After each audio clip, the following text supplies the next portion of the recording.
Temporal SCPs. The SCP Foundation, at this point, meddles with the fundamental laws of reality with such regularity that it's likely at least one researcher breaks a law of physics on their way to the break room every day. Time is certainly no exception to this, and there are quite a lot of temporal SCPs out there, ones that either muddle with, bend, or break time completely. I've already covered some articles that specifically focus on time loops, whereas these cover time in a broader sense, which does, of course, cover a lot of ground. With that out of the way, let's take a look. Let's start with SCP-6871, a thaumaturgic ritual that's capable of removing persons, objects, and/or phenomena from the baseline timeline. When executed properly, the target's impact and actions within the timeline will be retroactively erased and replaced. Obviously, this isn't going to end well.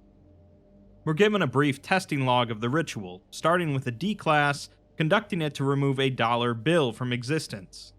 No differences were noted, so they tried again on a dollar bill previously used by Dr. Brenda to purchase coffee. This resulted in Dr. Brenda being visibly more tired throughout the day, leading to smaller progress on her current project than before. They then decided to bring in a different D-Class to erase the first one, reverting the changes they had made. After that, they tried bringing in a third D-Class, erasing the second one and bringing reality back to where it was before, with Dr. Brenda still tired. In the fifth test, for some reason, they decided to erase Dr. Brenda from the timeline, which seems a bit cruel. This resulted in research on the numerous anomalies she was involved in being visibly more advanced, because Dr. Williams, who she had fought for her position with, took over in this timeline and achieved a much higher clearance level. Okay, so in a twisted way, I guess that did help out the Foundation a bit. But then they decide to erase Dr. Williams as well, resulting in that position going unclaimed and removing the discovery of 7 previously known SCP objects. Normally, this might be where they leave things better off alone, but they then decide to erase Dr. Elias Shaw, the current holder of SCP-963, an amulet that allows Shaw's consciousness to overwrite anyone wearing it. The ritual managed to remove the current host of Shaw, but the amulet and Shaw's consciousness remained unharmed. They stepped it up then by removing all 126 hosts, but 126 other individuals were found to be hosts afterwards. Insistent on getting rid of this thing, they then performed the ritual on SCP-963 itself, which removes Shaw's consciousness alongside all research progress he had achieved. This must not have been too acceptable, as they immediately deleted the D-Class responsible for doing so, restoring the timeline again.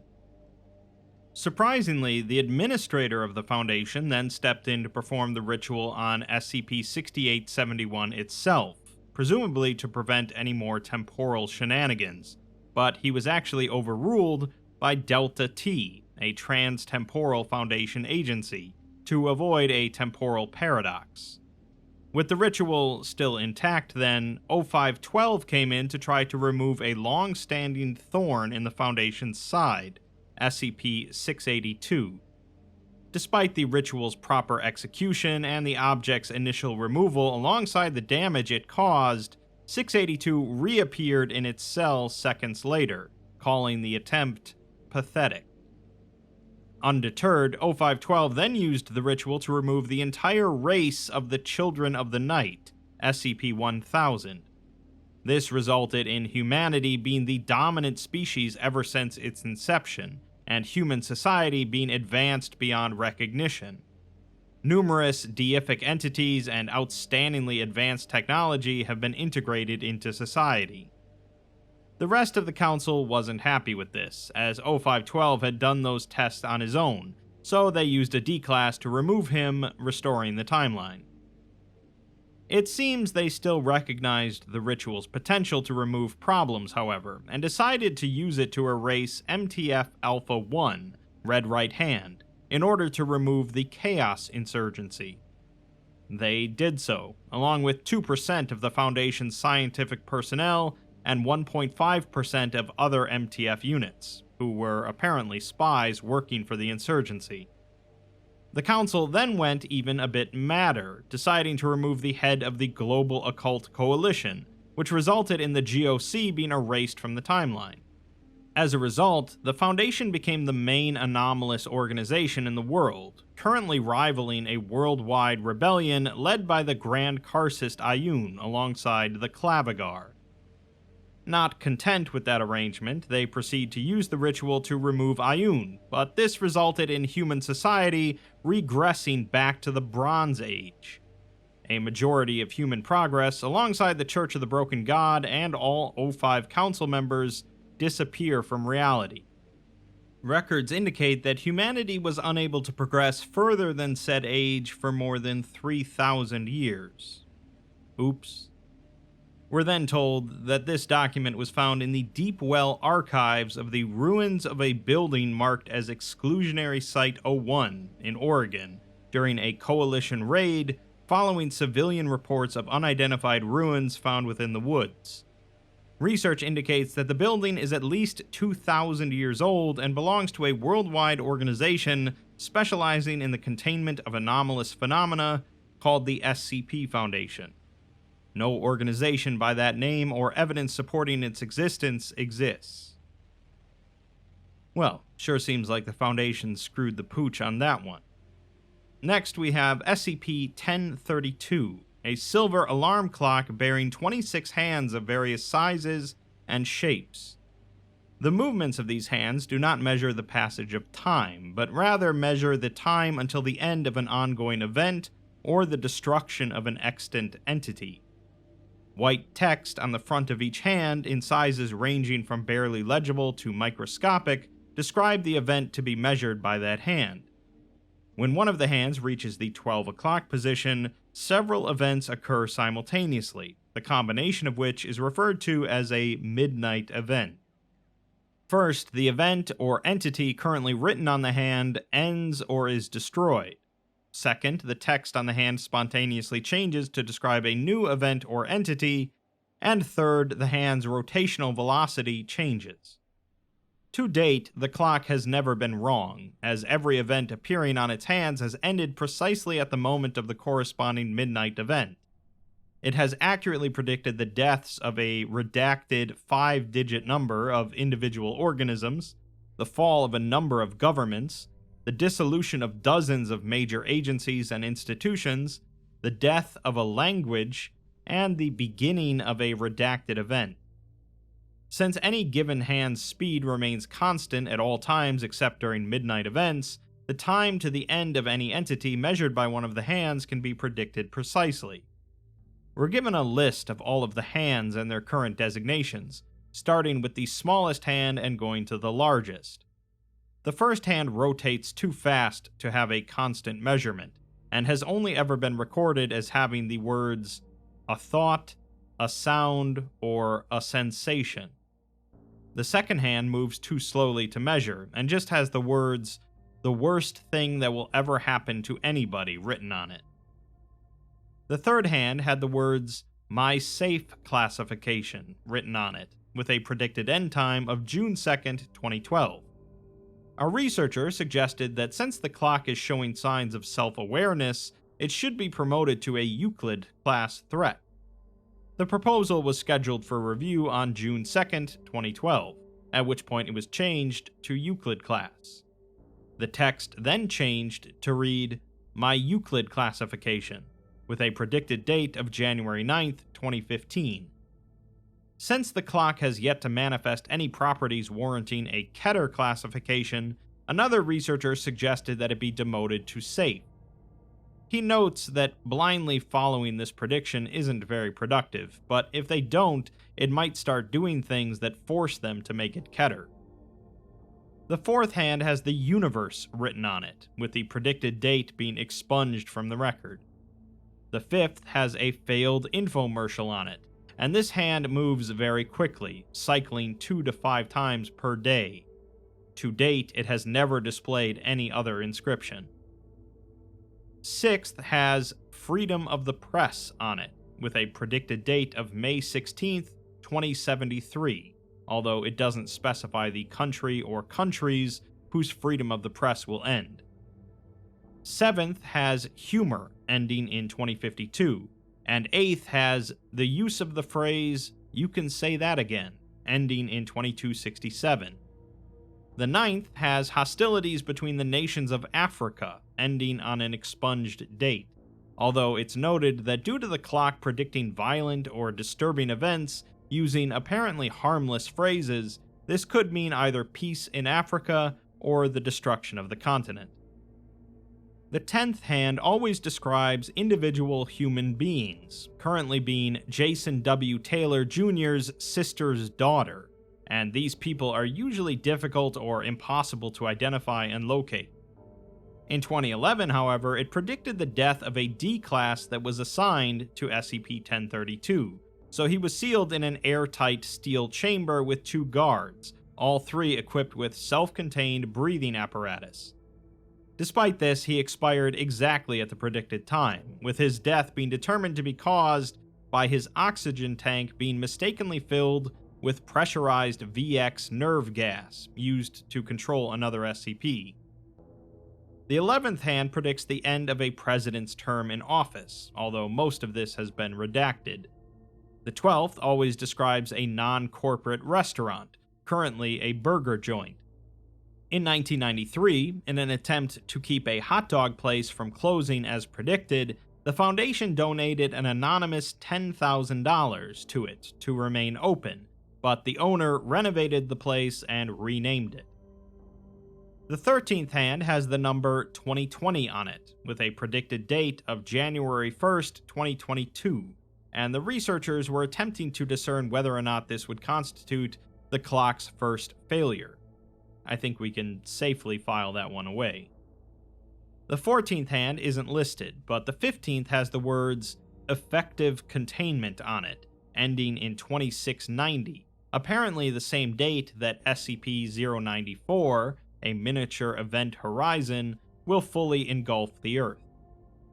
The 16th hand has Project Serapis, ending in 2016, with the notes expunged, and the 17th has SCP-343, God, listed on it, although the date and the notes have been redacted. The 18th and 19th hands have been expunged completely, while the 20th has been mostly redacted, with just the notes mentioning a popular Mexican soap opera. The 21st hand has the SCP Foundation written on it, although of course the date and notes have been expunged. The 22nd hand has Concern for Public Health, ending in 2032, while the 23rd has Anomalous Pathogenic Outbreak written on it, with the date partially redacted. Due to failure on containment typically occurring, it's projected that this is referring to SCP-016, a sentient bloodborne pathogen. The 24th hand has Space-Time Destabilization occurring at some point, while the 25th just says, "Let there be chaos." The date has been expunged, although security measures have been increased in wake of this after some suspicious activity was detected on site involving a group of Chaos insurgents disguised as facility guards. Lastly, the 26th hand has the Jabberwocky event listed on it, and it's noted that the research staff are all looking forward to this. Unfortunately, that was the event related to SCP-1762 that resulted in the end of the dragons inside of it. Next, we have SCP-3200, a region of space currently 300 million light-years in diameter, the center of which is 700 million light-years from Earth, commonly referred to as the Boötes Void. At present, the exact properties of this region are unknown, as most research into the anomaly was conducted by the now defunct Peregrine Expedition Program. As such, there is considerable debate into how exactly it functions, though the following principles are considered to be accurate. It represents an exceptionally thin and potentially open region of space-time such that trans-universal contact is possible through it. It is expanding at a rate of 1 million light-years per year, and this expansion poses a non-zero threat of a UK-class universal collapse scenario. All other points concerning its exact properties are considered to be highly speculative. The anomaly was first discovered by civilian scientists who noted that the region of space possessed significantly fewer galaxies than one would expect from any other region of space, as a region of that size should hold around 2,000 galaxies, while this one only holds 60. Foundation researchers conducting research into extrasolar anomalies noted extremely high Hume levels arising from 3200, which measures the level of reality in an area. Continued research into the anomaly wouldn't be seriously conducted, however, until the launch of the Peregrine expeditions in 2008. The original Peregrine expedition mission statement notes that with the creation of ever-sophisticated technology by members of their applied sciences divisions, they often find uses for various advances that they had never before considered. The creation of the first temporal sinks showed them that time can be manipulated, slowed down, or even held constant from the perspectives of different viewers. As such, they aim to use modified temporal sync devices in the launch of a new Foundation space initiative in order to better understand non-terrestrial anomalies. By speeding up time relative to us on Earth for the crew members, they can accomplish advanced space travel to many distant locations. Temporal sinks allow them to maintain the natural flow of time for both the observers on Earth and the crew members, maintaining causality in all frames of reference. It's a simple matter of cryogenically freezing the crew members for however long they intend to travel, activating their modified temporal sinks, and then waking them up when they arrive. Small-scale tests indicate that they could use these temporal sinks aboard fuel-efficient ion thruster-powered spacecraft to send researchers hundreds of millions of light-years away and back in the space of a few months, allowing them to vastly improve their knowledge of extrasolar anomalies.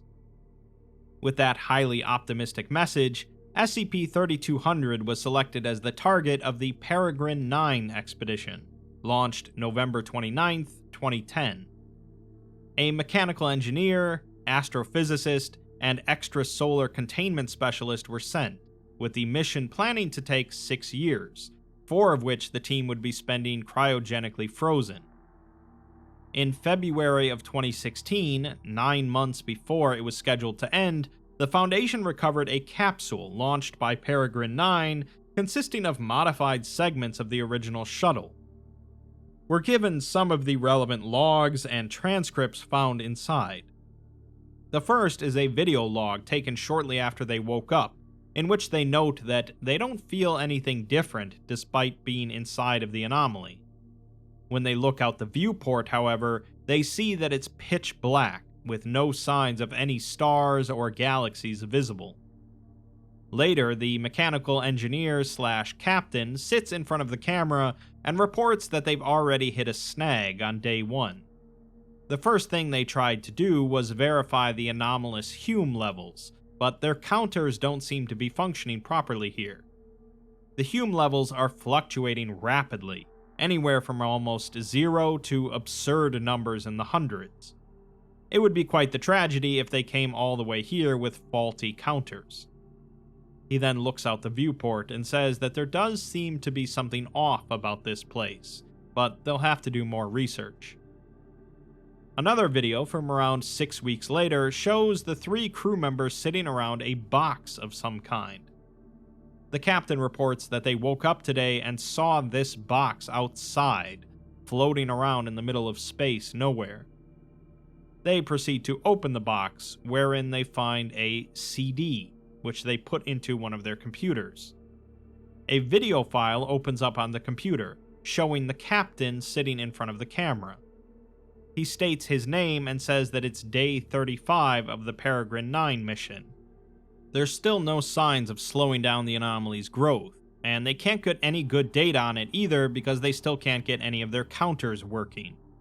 They'll see what they can do though, and he signs off. A week later, the captain records another video on day 47 of the mission, and says that they've picked up about 12 more recordings of him speaking about the anomaly.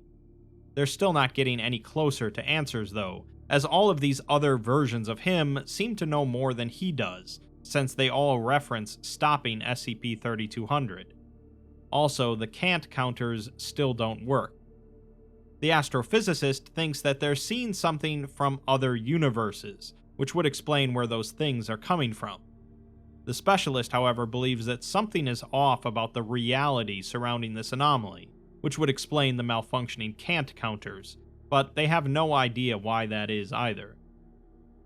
There's another video from 5 months later, and the captain reports that they've found 38 tapes of him so far. None of them are exactly the same, with each video having him in different clothes, with different dates, different hair, all kinds of things. What worries him the most is that they still haven't found out any details about what exactly SCP-3200 is doing. They're pretty sure that this is a region of some weird space-time stuff, as the astrophysicist is adamant that this is a region where space-time is pretty thin, allowing for contact between universes. They've also started finding more than just capsules, as they've found bodies, his own body, the other crew members, and even people that he's never seen before. There's also parts of shuttles using technology that he's never seen before, and other scraps of things that he doesn't understand at all. He shudders and says that there's something deeply wrong about this place, and it feels fundamentally misplaced, like it doesn't belong. In his personal notes a few weeks later, the captain wrote, "How many times? How many times have we been here? This is the question that keeps me up at night, the question that has brought me no rest. We are certainly not the first, and every other Kuznetsov out there seems to have been brought low by this same question. We recovered a log today. The man that I saw on that tape was old, very old. He had been recording the anomaly for a long time. Years, perhaps even decades. Thousands of tapes recovered. No answers. He had studied it for years, and nowhere did he find an answer to why this was happening. They say that the definition of madness is doing the same thing over and over again, but expecting different results. If so, then just how mad are we?" A couple of weeks later, the captain apparently vanished while attempting to retrieve another tape, reappearing 2 days later, extremely dehydrated and weak. The other crew members report that he recorded one more message before lapsing into a coma. It reads, "We were fools. The void isn't a region where space-time is ruined. It's the source of the tear itself. Space-time itself is rending itself apart, and we're seeing echoes of every timeline in the past and future. Time is an Ouroboros, devouring itself again and again, only to be reborn. I saw all of it, all of the times we tried to stop it in the past, all the times that I tried to stop it in the past, and the future. This happens again and again until we get it right. Over and over again, we try and try to fix it. All times blend together until we reach singularity, and all is lost. The tear opens more holes everywhere in reality, and the anomalies appear faster and faster, but containment is only delaying the inevitable cleansing of the slate. I saw all the timelines, and we haven't stopped it in any of them.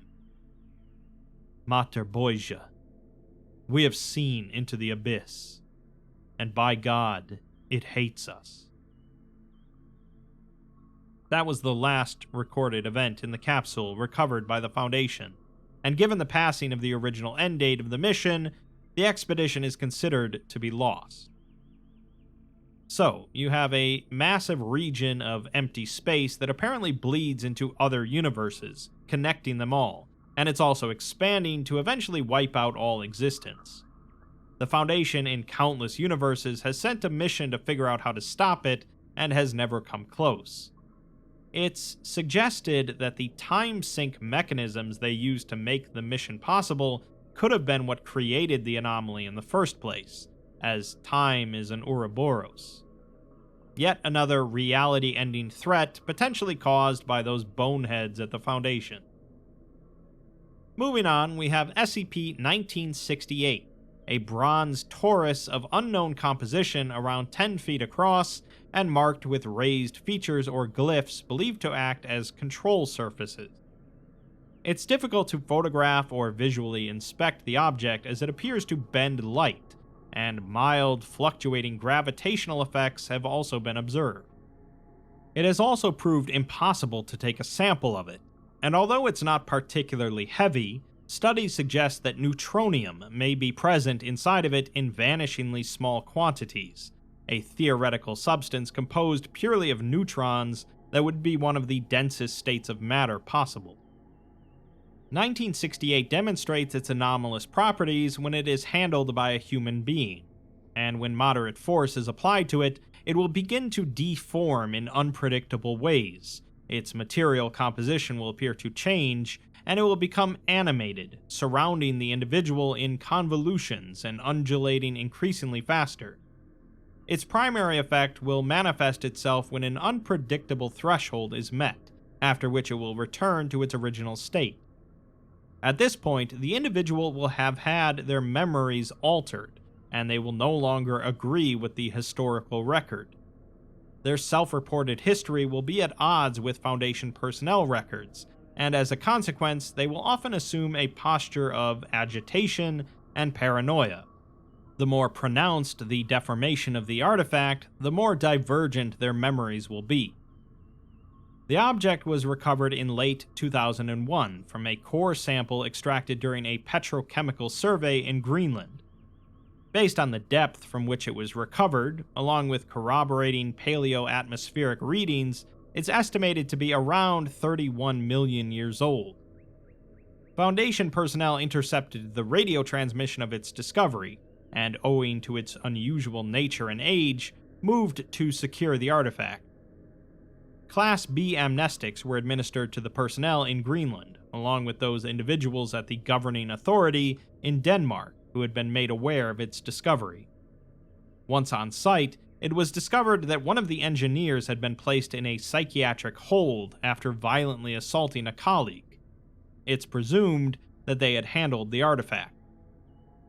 We're then handed a bunch of warnings about the following material and how we've been administered a lethal mimetic agent that has to be counteracted once security has confirmed our identity. We're informed that the previous description is a cover story based on what were their initial conclusions, and the anomaly's actual effects have proven to be very different. The first experiment with it had been pretty uneventful, with routine medical examinations on their test subject revealing no untoward effects. When they returned to their quarters, however, it appeared to them that their furniture had been altered, although no evidence could be found to support their claim. Subsequently, they seemed confused about their shifts of duty, when they were scheduled, and to whom they were to report. After the second experiment, they appeared alarmed and confused, as the laboratory seemed changed to them, and they professed that personnel appeared to be missing, while others were completely unfamiliar. Interrogation of the subject showed that they were in possession of drastically different memories, encompassing such areas as diverse as their personal history, the nature of Foundation assets, and the historical record. During an interview, they admitted to never hearing of a fellow researcher and friend before now, despite the other researcher knowing intimate details of their life. They also mentioned several SCPs that they've worked on, but the Foundation has never heard of any of them. At first, it was assumed that the artifact had in some unknown way affected their mind, but interrogation showed that their memories were extraordinarily detailed and self-consistent. Furthermore, they demonstrated knowledge of classified material to which they could not possibly have been exposed to. The operating assumption at the time was that the subject had been compromised by forces unknown. At the conclusion of the third trial, the subjects' account of the previous experiments themselves were in stark contradiction with the record. Among other things, they claimed that it had been the 19th such experiment, and was able to offer a form of proof in the form of a testable experimental prediction. In an effort to corroborate their account of the changes occurring, measurements were performed inside the artifact's sphere of influence, with negative results. Efforts were suspended when, unexpectedly, back-channel reports surfaced of the discovery of just such phenomena at CERN in Switzerland at the time the anomaly had been in operation. Experiments were repeated away from the anomaly's immediate vicinity and succeeded in detecting the effect. Further experiments were performed as distantly as New Zealand, South Africa, and the Antarctic, reproducing the same findings. Even a probe in the space around Jupiter concluded the same. The vicinity within the anomaly's area of operation appeared insulated from the effect, however, perhaps by design. Based on the chronology of these experiments, it seems that the effect propagates nearly instantaneously, at a rate comparable to the cosmological inflation which occurred shortly after the Big Bang. One interpretation of what's happening is that the entire universe is being affected by the anomaly, altering the universe's past while leaving the memories of the person operating the anomaly intact. In light of this possibility, all testing was suspended indefinitely, and the consent of all O5 members is required to perform further experiments. After testing was discontinued, the initial subject evaded Foundation supervision and attempted to take their own life, resulting in them becoming catatonic. 2 months later, the anomaly engaged itself without human intervention, and a person which superficially resembled the original subject emerged. They were badly wounded, having suffered unidentified chemical burns over 60% of their body, and they died shortly after without being able to be interviewed. It remains unknown how the artifact managed to activate itself. Another month later, the anomaly once again activated itself, this time disgorging a non-human entity heavily armed. It was ultimately neutralized after killing a dozen personnel and wounding many more, with a weapon behaving in a manner inconsistent with current understanding of physical law, and which resembled SCP-1968. The goal or purpose of the entity has not been established. The suggestion has been made that in the event of an imminent CK-class reality-ending scenario, the anomaly could be used in a last-ditch effort to avert catastrophe, but at the cost of irrevocably and unpredictably altering the past. Such a decision could not be made lightly, as to do so would ensure that the world as we know it would cease to exist. It's also been pointed out that if the artifact had already been used in this manner, they would have no evidence of it, and the incursions that took place might have been attempts to use the anomaly to accomplish exactly that. So, it's just a simple artifact that rewrites the timeline of the entire universe, except for one person who has to live with the memories of the previous, overwritten timeline. It's certainly among the most powerful and potentially damaging anomalies the Foundation has ever touched, and who knows how many lives were lost throughout all of their experiments with it. Let's end with SCP-2700, a complex mechanical device that's believed to be a sophisticated directed energy weapon developed by Nikola Tesla. It was discovered in 1946 and recovered from a defunct but heavily secured research facility utilized by Tesla during 1934. The anomaly consists of 3 components: the interface, the accelerator, and the core. The interface is a steel control console with a QWERTY keyboard, a display screen, and a number of buttons, switches, and levers. It's connected to the other parts by a network of copper wiring, and the screen features a command-based operating system, with commands and responses appearing in green block text. The nature of the interface's operating system is still under investigation. The accelerator is believed to be a linear particle accelerator held in a lead-lined tungsten cylindrical chamber.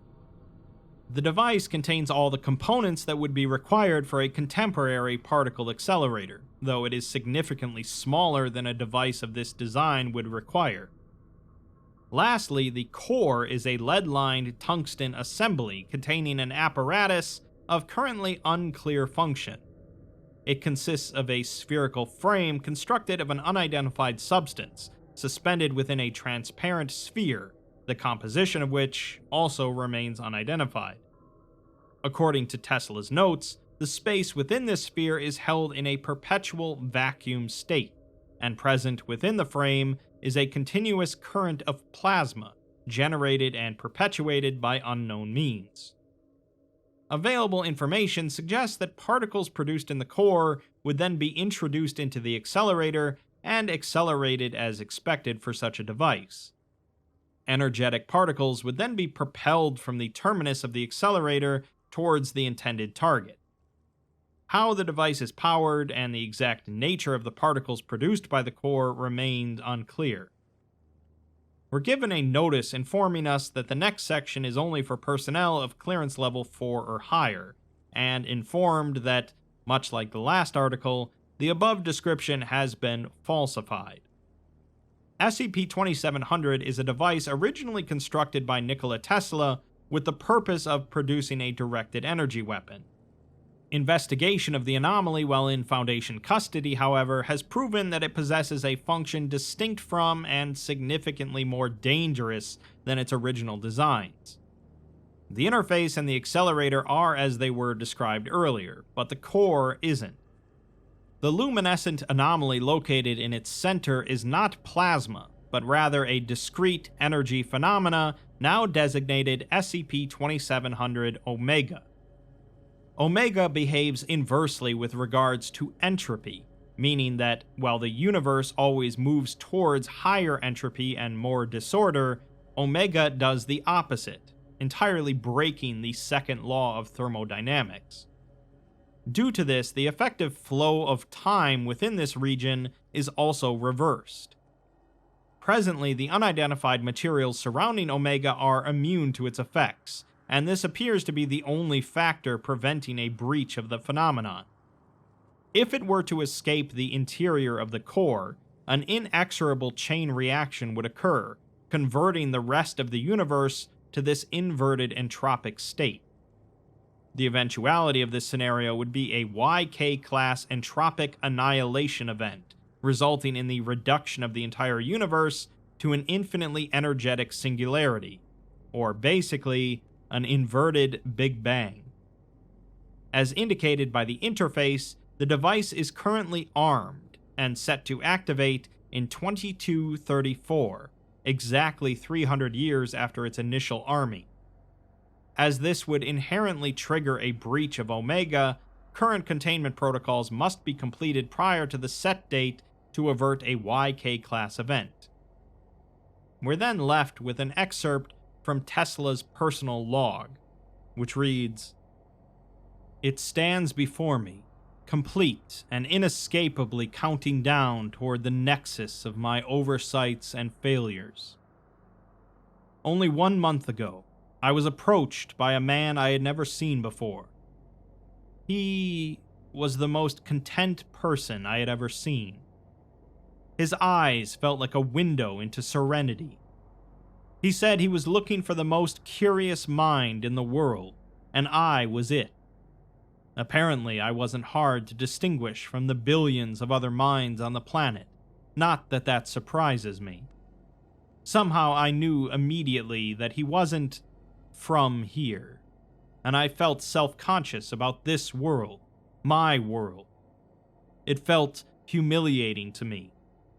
I think he knew what I was feeling.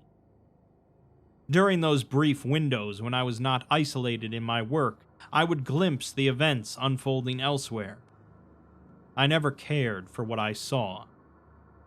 The world is too broken to feed itself, and it's responding like any hungry animal. It's angry. War is coming. I can only hope that in the conflict nature will take its course, and the lingering degenerates of our species are expunged. It's because of the degenerates that war erupts, and war is the only thing that can clean them from civilization. That is the way of any system. When the unnecessary pieces build up to critical mass, chaos brings the destruction that returns things to equilibrium. But his smile just seemed to cut right through the maelstrom of disgust and inadequacy in my head. Then came the truth. He was looking for the most ingenious minds from each of the other universes. He found my lack of astonishment to the phrase, "other universes," surprising.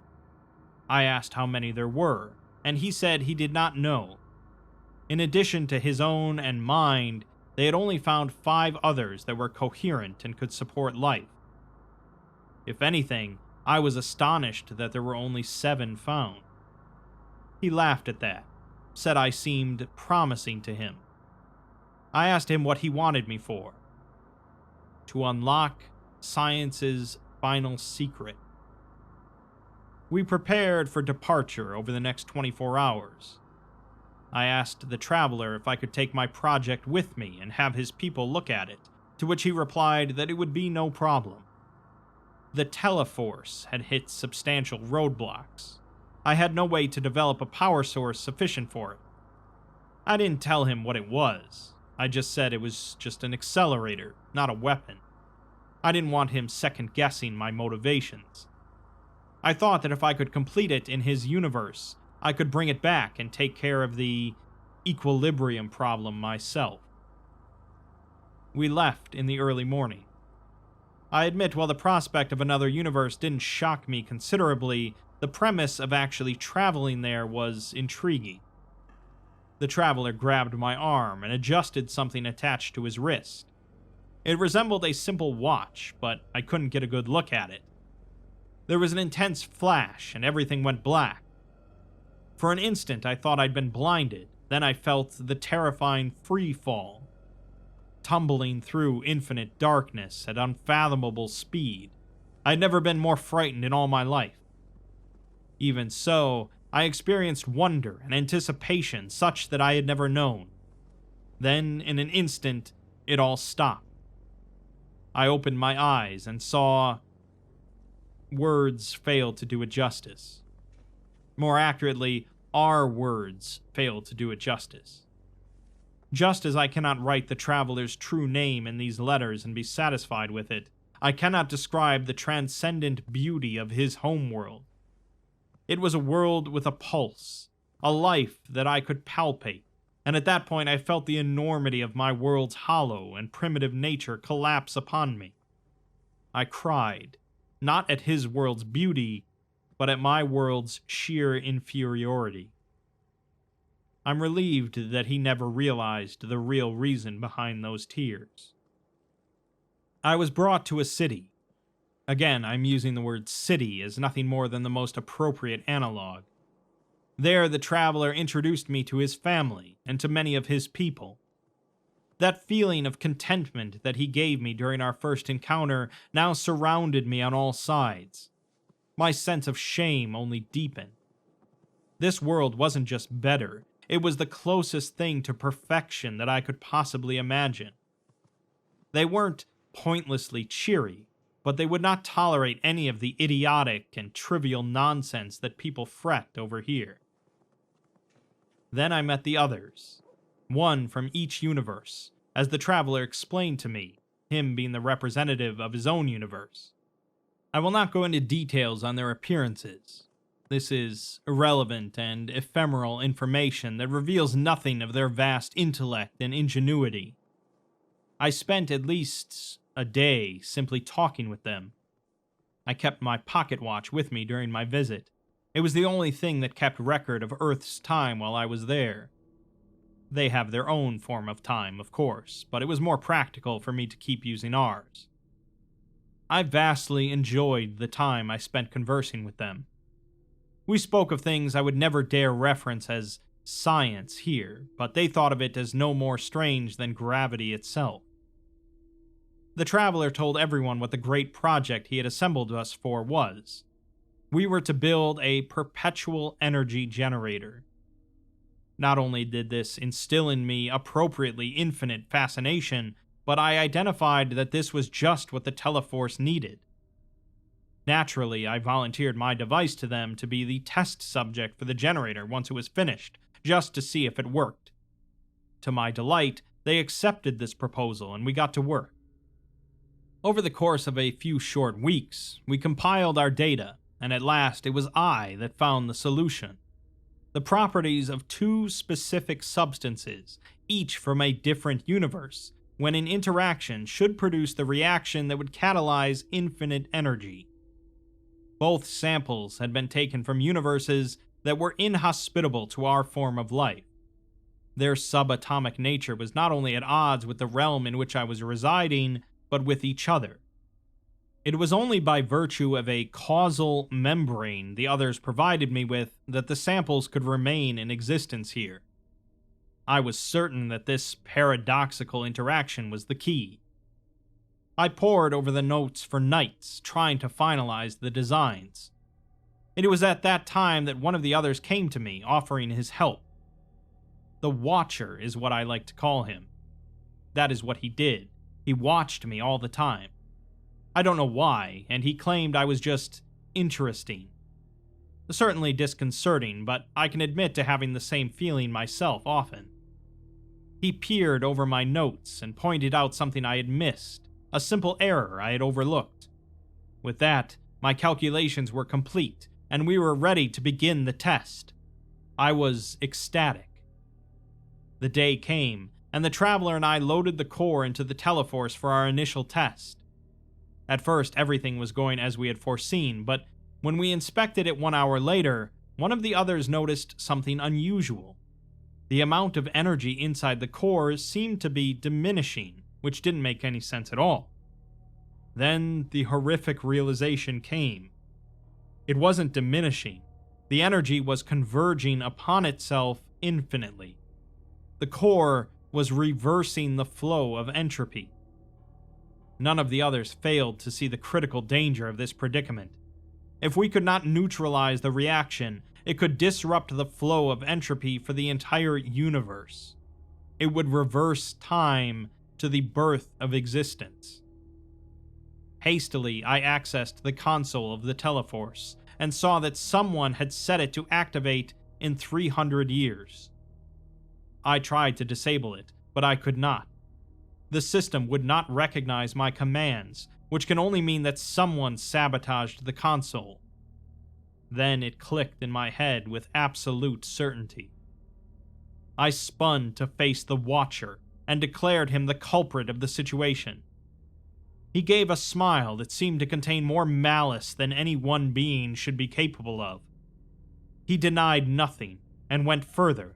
He explained that only he knew how to deactivate the Teleforce, and that disassembling it would do nothing but spread the reaction sooner.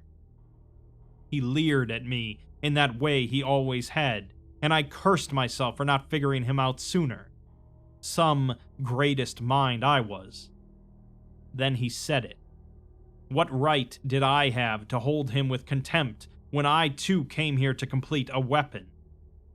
Clearly those wretched eyes had found my journal, for he then begun to describe the Teleforce's function and purpose. He commended me for coming to another universe to build it, rather than risk building it in my own, as it was exactly what he did. Why did he set it to 300 years? It was merely a safeguard to ensure it didn't activate while he was still there. The Watcher then disappeared back to his own universe, taking the only device capable of reaching it with him. We were left there with my great invention, now a time bomb for this universe that I had grown so fond of. Why did the Watcher want to create such a weapon in the first place? I don't know or care anymore. All I cared about was the fear and hopelessness of the Traveler, his family, and his world. It was my theories that brought this upon them. It was all my fault. The Traveler, though, did not blame me, and I think that was the final sign that I had to do what I did. I took the Teleforce back here. I took the death of existence back to my universe where it belonged. I have betrayed all life forms in this cosmos. I have betrayed our entire future. I am not sorry, and I am not apologizing. I could not let my legacy be the destruction of a universe I was not even worthy of. It seems I will in the end bring the equilibrium I desired, and it will be the end of our degenerate universe. The Teleforce is locked away safely. I spend my long hours before the pond with the birds. They are so blissfully unaware of what approaches, and that gives me just enough tranquility to tolerate my own existence. A reversal of energy, of entropy, of time. If reversing time was a simpler task, perhaps I could have stopped this from ever happening and save our universe. No, I wouldn't have. I would have made our universe one worth saving. So, to sum all that up then, Tesla was taken by a traveler from another universe to a utopia, along with a bunch of other scientists, to make a perpetual energy machine. Tesla ends up figuring out how to do it and finishes his machine with it, but it turns out that the core, made of two substances from other universes, is now experiencing reverse entropy. What's more, he can't deactivate it, because one of the other scientists wanted him to do all this in order to destroy this universe, for reasons left unknown. Rather than leaving the machine there to destroy the nice universe, he brings it back to destroy our crappy one instead. Time and time again, we've seen that nothing good comes from people getting involved with the fundamental concepts of reality, but there's just something so alluring about playing God that keeps people coming back to it. There aren't many people that haven't thought about having the ability to go back or forward in time, or relive a moment, or change something, but thankfully that ability continues to elude humanity. Time might not really be on our side, but it's far better to just let it do its thing rather than poke it with a stick.